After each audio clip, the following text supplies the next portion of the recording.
Hello, my name is Timothy Neely, and today I will be talking about building trust. I'm going to start by asking you all a question. Would you work hard for a supervisor that did not value your contributions or acknowledge your efforts, even if you were paid a little bit more? If your answer is no, you are certainly not alone. When team members show signs like unwillingness to cooperate or shying away from their teams, it can often lead back to one thing: trust. See, when you're a trusted leader, your team and employees work harder and do more for you and the organization as well as themselves. While it is true that trust builds over time, gradually, there are ways to build trust faster if specific steps are taken. Today, I will go over those specific steps that ensure you are a trusted leader that your employees and team members can look up to.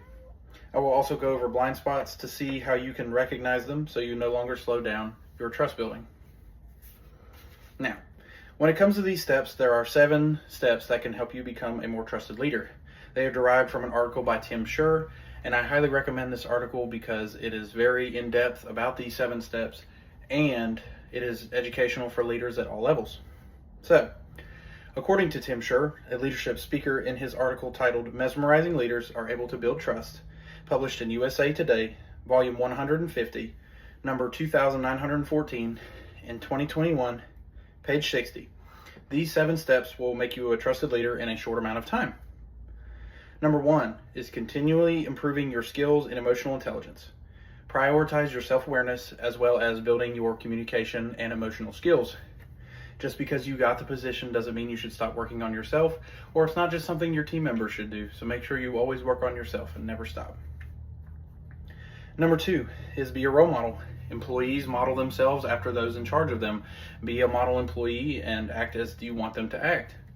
Lead with integrity and respect, and you will come out on top.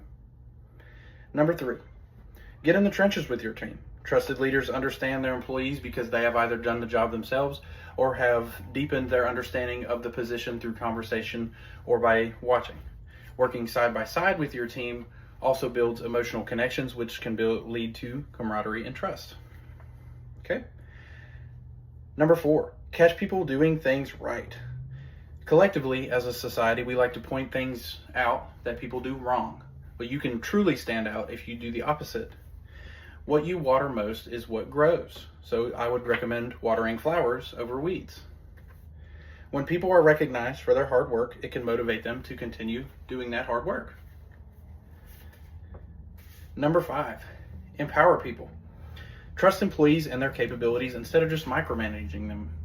If you are going to rely on your team to perform at a higher level, give them the trust and the resources to do so, and they will perform at a higher level.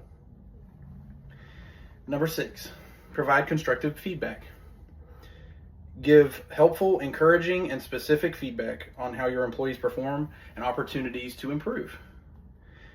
Your number 1 responsibility as a leader is to ensure that your employees or team is doing their best, and showing feedback or giving feedback to them shows that you care about their success and their future. And lastly is number 7, be honest and accountable. When you make a mistake, build trust by revealing it and taking responsibility for it.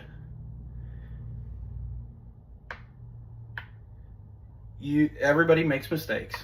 Use yours to teach and to build humility among your team.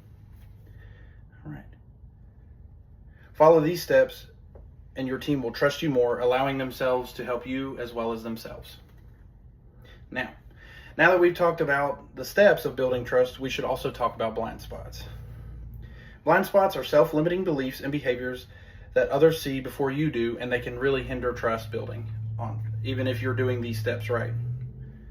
But in the same article, Tim Scher points out 5 blind spots that you should watch out for. The number 1 is short-term thinking.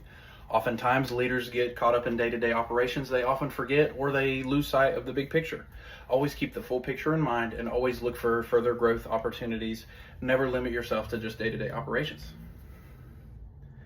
Number 2, I know everything. Leaders with this affliction are confident in their own opinions, but they downplay their team. If you keep an open mind, you will keep your team and you'll keep them and their valuable ideas in the loop, and they'll be able to help you as well as themselves. Number 3, I don't need anybody. This refers to when leaders don't ask for help. We have teams for a reason. Help them and they'll help you, and everybody wins.